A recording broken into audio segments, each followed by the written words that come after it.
Doctor Yunus সাহেবকে বলবো, doctor Yunus সাহেব কয়েকদিনের লেগে মাত্র ক্ষমতায় বইছেন, এই মুহূর্তে যদি একটা কাজ করে যেতে পারেন আপনাকে চিরজীবন এই জাতি মনে রাখবে ইনশাআল্লাহ। তো এখন কাদিয়ানীরা ওয়ালাকিন রাসূলুল্লাহি ওয়া খাতামান নবিয়্যিন মা কানা মুহাম্মাদুন আবা আহাদিম মির রিজালিকুম ওয়ালাকিন রাসূলুল্লাহ ওয়া খাতামান নবিয়্যিন, পুরা এই আয়াতের ভিতরে ওয়া কানাল্লাহু বিকুল্লি শাইইন আলিমা, খালি খাতামান নবিয়্যিন এতটুকু তারা মানে না। ঈমান আছে? যেরকম ঈমান আছে? আল্লাহ বলতেছেন আমার নবী শেষ নবী, নবীর পরে নবী নাই সংসদে। হ্যাঁ এই তো বসে আছেন, জানেন না নাকি নবীর পরে নবী নাই? জোরে বলতে হবে, নবীর পরে নবী নাই, সংসদে আইন চাই। বুঝলাম না এত ঠান্ডা মানে কি ইমানের ঝুঁকি নাই নাকি মাহফিলে? ইমানের আর আসতে কর না, আবার মা বোনেরা শুনা লাগবে তো, ঠিক না? সংসদে আইন চাই কাদিয়ানীদেরকে কাফের ঘোষণা দেওয়ার। ডক্টর ইউনূস সাহেবকে বলবো, ডক্টর ইউনূস সাহেব কয়েকদিনের লেগে মাত্র ক্ষমতায় বইছেন, এই মুহূর্তে যদি একটা কাজ করে যেতে পারেন আপনাকে চিরজীবন এই জাতি মনে রাখবে ইনশাআল্লাহ। সেই কাজটা হইল বিগত 50 বছরেও এই বিশেষ করে কত এমপি মন্ত্রী কত প্রধানমন্ত্রী আসলো, কেউ কাদিয়ানীদেরকে কাফের বলে ঘোষণা দেয় নাই। আপনি শুধু সংসদ থেকে এই আইনটা পাস করেন ডক্টর ইউনূস সাহেব যে কাদিয়ানীদেরকে কাফের ঘোষণা দেন, এই বাংলাদেশের মানুষ শত শত বছর আপনার জন্য দোয়া করবে। যেরকম ঠিক না বেঠিক? ডক্টর ইউনূস সাহেব একটা বুদ্ধি দিলাম, এটা কিন্তু খারাপ বুদ্ধি দিই নাই, খারাপ বুদ্ধি দিছি। এই কাজটা যদি ইউনূস সাহেব করতে রে মুরব্বী বেশি ঠিক আছে, কিন্তু ইসলাম তো রাঙ্গ বেশি জানে না। হ্যাঁ জানলে তো আগে তো সুদ খাইতো, আল্লাহ জানে ছাড়ছে কিনা। যাই হোক, তো এখন ডক্টর ইউনূস সাহেব এমনি এখন যে কাজ করতেছে চাই বা ভালো করুক, কিন্তু যত কাজই করতেছে ইসলাম তো আমাদের চেয়ে বেশি জানে না, নাকি জানে? জানে? জানে না। এই প্রধানমন্ত্রী আঙ্গর যে সম্মানিত প্রধানমন্ত্রী কামবাচ্ছে না। যেরকম ঠিক না বেঠিক? আমাদেরকে মানুষ শেখ হাসিনার সময় সম্মান করে, এখনো করে, সব সময় করবো। আর এমপি মন্ত্রীদের সম্মান পুলিশ যখন সালামটা দেয় আসসালামু আলাইকুম এক হাত উফোটায় আর হাতের লেগে ফা ওড়ায়। যেরকম ঠিক না বেঠিক? এটা বোঝায় যে এখন সালাম, আর যখন এই ক্ষমতা থাকতো না তখন কিন্তু নিচেরটা দিয়া, বুঝলেন নাই? এই জন্য এমপি মন্ত্রী যেটা আসিল এটা জেলখানা না, ডিম মারে কেউ, লাত্তি মারে কেউ, ফসা মানে থাপ্পড় মারে কেউ, পুলিশের ধাক্কা মারে। কি একটা অবস্থা! তাহলে এই এমপি মন্ত্রী কোনো দাম আছে? যেরকম এত বলো আলেম হয়েছি, কোরআনের যে সম্মান, ওটা কি এমপি মন্ত্রী আমাদের সম্মান হতে পারবে? পারবে না। তো ডক্টর ইউনূস সাহেব এই পরামর্শটা যে আপনি কাদিয়ানীদেরকে কাফের ঘোষণা দেন, আর খালি বিদেশে করলে হইতো না, খালি কাজ টাজ কিছু করেন। যেরকম ঠিক না বেঠিক? তো এই যে একটা কাদিয়ানী, এরা কাফের, এরা বলে আমরা মুমিন মুসলমান, আর আমাদের বাংলাদেশের অসংখ্য মানুষ এই যে টাঙ্গাইল থেকে শুরু করে যখন পশ্চিমবঙ্গ পঞ্চগড় ঠাকুরগাঁও দিয়ে গেলে দেখা যায় 5 লাখ 6 লাখ টাকা দেয় আর গোলাম আহমদ কাদিয়ানী। আরে গোলাম আহমদ কাদিয়ানী তো নবী তো ফরের কথা, যে বেটা বেটিক পরীক্ষা 3 বার ফেল মারছে। আল্লাহর নবী যারা হয় এরা পৃথিবীর কারো কাছে পড়ালেখা করে না, আল্লাহর নবীদের উস্তাদ স্বয়ং আল্লাহ। যখন আল্লাহ নবীর উস্তাদ কে? যখন কে? ঈসা আলাইহিস সালাম। ওনাকে যখন ছোটবেলায় ওনাকে একজন উস্তাদের কাছে দেওয়া হলো পড়ানোর জন্য, উস্তাদ বলতেছেন তুমি পড়ো আলিফ। ঈসা আলাইহিস সালাম বলতেছেন হুজুর আলিফ কি জন্য আলিফ হইল? আলিফ যে খাড়া রইছে এটা কি লিগা? আলিফের নিচে নক্তা নাই, উপরে নক্তা নাই, ডাইনে নক্তা নাই, বামে নক্তা নাই, নক্তা নাই কি লিগা? বা তো নক্তা আছে, তা তো আছে, সাথে আছে, আলিফও নাই কেন? হুজুর কয় যে আলিফ ও নক্তা নাই কিন্তু আরেক হুজুর আলিফ খাড়া রয়েছে কি লিগা? বাড়া হইতে রয়েছে কি লিগা? বুঝলেন নাই? আলিফটা খাড়া রয়েছে কি লিগা? হুজুর কয় যে আলিফ খাড়া রয়েছে কি লিগা, আলিফের নিচে উপরে নক্তা নাই কি লিগা? এই সমস্ত প্রশ্ন আমরা হুজুরে জিজ্ঞাসা করি নাই, আমাদেরকে হুজুর পড়াইছে আলিফ, তুমিও পড়ো আলিফ। ঈসা আলাইহিস সালাম কয় না বুঝে আমি পড়ি না। যেরকম সুবহানাল্লাহ। নবী তো হুজুর তো বুঝতেছে না যে নবী হবেন। আমার আল্লাহ সাহায্য কারো কেউ তো উস্তাদ হতে পারেন না।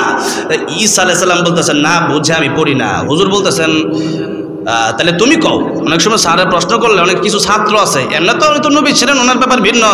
আমাদের দেশে কিছু ছাত্র আছে স্কুলেও দেখা যায় স্যারে ফেসলা লেগে উল্টা পাল্টা প্রশ্ন বানায় লইয়া আছে না? স্যার এমন একটা প্রশ্ন, মানে স্যারে যদি এমন কোনো প্রশ্ন নাই গায়ে তুই কি পারবে? যেরকম ঠিক না বেঠিক? ঈসা আলাইহিস সালামের উস্তাদ তো না, যার কাছে পড়াইতে দিয়েছে উনি বলতেছেন তুমি কি পারবে? ঈসা আলাইহিস সালাম বলতেছেন আমি পারবো। কত তুমি বলো? ঈসা আলাইহিস সালাম কোন না, আমি এই আপনার সামনে বসা আমি নিচে বসবো আর আপনি চেয়ারে বসবেন, ওই তো না। আপনি নিছেন আমি আপনার উপরে যেয়ে আমার উস্তাদের গদি দেন, আমি উস্তাদের গদিতে যাব, আপনি ছাত্রের সিটে আসবেন, তাহলে আমি আপনারা শিখাবো। যেরকম সুবহানাল্লাহ। ঈসা আলাইহিস সালাম যে মাত্র উস্তাদের গদিতে বসলেন ঈসা আলাইহিস সালাম দেখে বললেন আলিফ এইভাবে দাঁড়ায় আছে, এর কারণ হচ্ছে আলিফ যে লেখা হয়েছে আরবিতে আলিফ যেভাবে লেখে একও সেইভাবে লেখে। আরবিতে আলিফ টান মারলে আলিফ হয়ে যায়, আবার এক যে লেখে আলিফে ওইটা কেমনে টান দিলেই এক, আরবিতে আমরা টান দিলেই কি এক, বাংলা এমনি এক, আর আরবি এক হইল আলিফটা যেমন একটাও এমন। ঈসা আলাইহিস সালাম দেখে বলছেন আলিফটা একের মতো, তার মানে আলিফটা ওয়াহদানিয়াত বোঝায় আমার আল্লাহ এক, কুল হুয়াল্লাহু আহাদ। আলিফ মানে আলিফ যেমন একের মতো দাঁড়ায় আছে, আলিফের সাথে আশেপাশে কোনো নক্তা নাই, বাইরের নিচে নক্তা, তাই উপরে নক্তা, তার মানে হচ্ছে আল্লাহর সাথে কোনো শরীক নাই। আলিফ দিয়া বোঝানো হয়েছে আল্লাহ, আলিফ দিয়া বোঝানো হয়েছে এক, আলিফ দিয়ে বোঝানো হয়েছে ওয়াহদানিয়াত, আলিফ দিয়া বোঝানো হয়েছে লাম ইয়ালিদ ওয়া লাম ইউলাদ। আল্লাহ রাব্বুল আলামিনকে কেউ জন্ম দেয় নাই, আর আল্লাহ রাব্বুল আলামিন কাউকে জন্ম দেন নাই।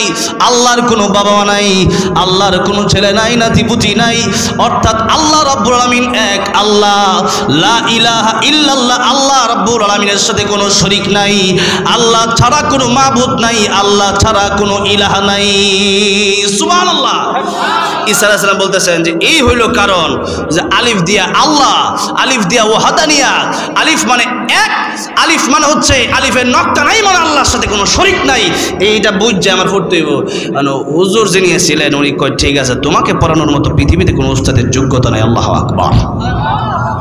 নবীদের উস্তাদ, আমার নবীও তো পৃথিবীর কোনো উস্তাদ ছিলেন, আমার নবীর তিনি পড়ালেখা করেন নাই। যখন এই জন্য জিবরাইল আমিন যখন আসছে, যখন বলছে ইকরা, নবী কয় মা আনা বিকারিন, আমি পড়তে পারি না, আমি জানি না, আমি পড়তে পারি না। তো একবার দুইবার তিনবার রাসূলুল্লাহ সাল্লাল্লাহু আলাইহি ওয়াসাল্লামকে চাপ দিছে। এরপর যখন বলছে ইকরা বিসমি রাব্বিকাল্লাযী খলাক, পড়েন আপনার প্রভুর নামে যিনি আপনাকে সৃষ্টি করছেন। এবার রাসূলুল্লাহ সাল্লাল্লাহু আলাইহি ওয়াসাল্লাম পড়া শুরু করছেন, যেরকম সুবহানাল্লাহ। ভাইরা আমার, বাবাজিরা আমার, কিন্তু আল্লাহ নবী বিশ্বনবী রাহমাতুল লিল আলামিন, ওনার জ্ঞান যেখান থেকে শুরু, সারা পৃথিবীর মানুষের জ্ঞান যেখানে শেষ, নবীর জ্ঞান সেখান থেকে শুরু। আমাদের দেশে দেখবেন অনেক সময় মাস্টার্স পাস লোকেরাও, আমাদের দেশে অনেক মুরব্বী আছে পড়ালেখা করে নাই, কিন্তু তাদের আল্লাহ প্রদত্ত কিছু জ্ঞান আছে। দেখবেন মাস্টার্স পাস লোকেরাও মুরব্বীদের সাথে কথা বলে অনেক সময় পারে না, যেরকম ঠিক না বেটি। সাক্ষী অনেক সময় যায় আদালতে, কোর্টের ভিতরে, শিক্ষা নাই কিন্তু মায়ের ফেস সব জানে। কথার মায়ের ফেস, এটা কিসের মায়ের ফেস? কথার মায়ের ফেস, আল্লাহ প্রদত্ত জ্ঞান। বাবাজিরা আমার, সেই কাদিয়ানি, গোলাম আহমদ কাদিয়ানি, এরপরে 3 বার তো মেট্রিক পরীক্ষায় ফেল করছে, মানে পড়ালেখা করছে দুনিয়ার শিক্ষকের কাছে। নবীর শিক্ষক তো দুনিয়ার কোনো মানুষ হতে পারে না, তার শিক্ষক যে স্কুলের টিচার ছিল, সে নবী হইল কেমনে? যেরকম ঠিক না বেটি। এরপরে বাথরুমে মারা গেছে, যে ব্যক্তি বাথরুমে মারা যায়, আর আমার নবীর কাছে মালাকুল মাউত আজরাইল দরজার বাইরে দেখা দেখে আসসালাতু আসসালামু আলাইকা ইয়া রাসূলুল্লাহ। নবীকে ফাতেমা দেখো তো দরজার বাইরে কেডা সালাম দেয়?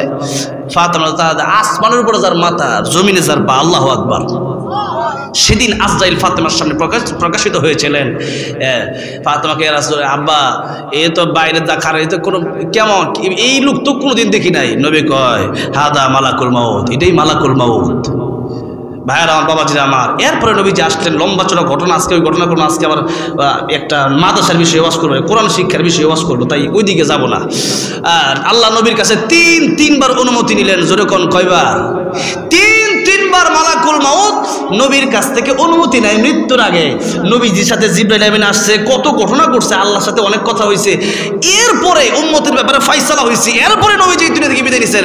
আর হ্যাঁ, বাথরুমটা করে বাইরে যাওয়ার সুযোগ পায় না, বুঝেন নাই? এই লোক বলে আবার নবী, আবার তার পক্ষে আবার এই দেশের লোকও আছে, আবার এই দেশে তার পক্ষে কাদিয়ানিকে নবী বানায়া এরপরে মুসলমানদের ঈমান ধ্বংস করতেছে। তাহলে যেই কথা বলতেছিলাম, আমাদের ঈমান কেড়ে নেওয়ার জন্য এই দালাল, এই কাদিয়ানি, হিজবুত শয়তান, এরপরে আহলে হাদিস, এরপরে বিভিন্ন ফিতনার লোক আছে না নাই জোরে বলেন? কিন্তু আমাদের জীবন আমরা দিতে পারি, ঈমান দিতে পারি না। ভাইয়ার আমার, বাবাজিরা আমার, এত বড় একটা নিয়ামতের ঈমানের কথা বলতে গিয়ে অনেক সময় কাটিয়ে দিলাম। ঈমানের মতো একটা দৌলত আল্লাহ আমাদেরকে দান করেছেন, সেই জন্য হৃদয়ের গভীর থেকে ঈমানের মতো দৌলত পেয়ে জোরে জোরে মুহাব্বতের সাথে আল্লাহ রাব্বুল আলামিনের প্রেমে আত্মরা হয়ে জোরে বলেন আলহামদুলিল্লাহ।